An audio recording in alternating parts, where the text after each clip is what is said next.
আপনাদেরকে দুইটা ভয়ঙ্কর পাপের কথা বলে দেই। এই দুইটা পাপে যারা আসক্ত হয়ে আছেন, তারা তওবা করে ফিরে আসলে পরেও সারা জীবন তাদের এটা সাফার করতে হবে। কথাটা বুঝতে পারছেন নাকি?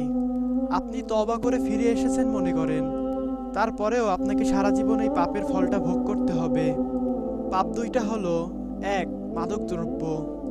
জীবনে সেবন করেছেন, তওবা করেছেন, ফিরে এসেছেন, আল্লাহ হয়তো মাফ করে দিয়েছে, আল্লাহ পাক আপনাকে মাফ করে দিয়েছে, কিন্তু আপনি আপনার দেহের যে ক্ষতিটা করেছেন সেটা আপনি পোষাতে পারবেন না।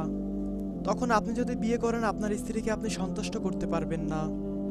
হ্যাঁ, দুই নাম্বার পাপটি হচ্ছে এই যে গোপনে যুবকরা যে পাপটা করে, মাস্টারবেশন, যেটাকে আমরা বলি হস্তমৈথুন। এইসব পাপ যে সব যুবকরা করছে বা করে যাচ্ছে, এখনকার সময় অ্যাভেলেবেল মানুষরা যুবকরাই পাপটা করছে। কারণ এটা পর্নের যুগ, পর্ন দেখলে তো আর কোনো উপায় নাই। তখন তো সেই যুবককে এই পথেই যেতে হচ্ছে, নিজের উপরে নিজে জুলুম করতে হচ্ছে।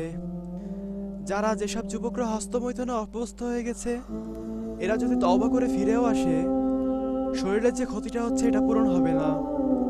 এখানে আপনার দেহের ক্ষতি, আপনার মস্তিষ্কের ক্ষতি, আপনার পরিবারের ক্ষতি। যেমন আপনি যদি পরবর্তীতে গিয়ে পরিবার গঠন করতে চান, আপনি সুখী পরিবার গঠন করতে পারবেন না। কারণ এখন থেকে ভিতর থেকে আপনি নিজেকে শেষ করে ফেলছেন। গোপন পাপে লিপ্ত হবেন না আপনি। এখন যৌবনকে ধরে রাখুন, ইনশাল্লাহ দেখবেন আপনি সারা জীবন এনজয় করতে পারবেন।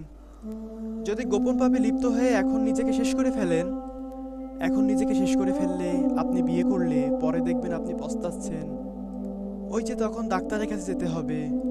এসব হারবাল ডাক্তার দেখিয়ে লাভ নেই। আল্লাহ প্রদত্ত যে নেয়ামত সৃষ্টি করে দিয়েছেন, সেটি আপনি গোপন পাপে লিপ্ত হয়ে নষ্ট করে ফেলছেন। এখন এইটার আর আপনি ক্ষতিপূরণ দিতে পারবেন না। অতএব জীবনটাকে সিরিয়াসলি নেন ও গোপন পাপে লিপ্ত না হয়ে আল্লাহর পথে আসুন। আল্লাহর আদেশ নিষেধ মেনে চলুন, আল্লাহর ইবাদত করুন, আল্লাহকে সন্তুষ্ট করুন, জীবনটা উপভোগ করুন। যদি আমার কথাগুলো ভালো লেগে থাকে, অবশ্যই ভিডিওটি একটি লাইক করবেন ও আপনার মূল্যবান কমেন্টটি করে যান।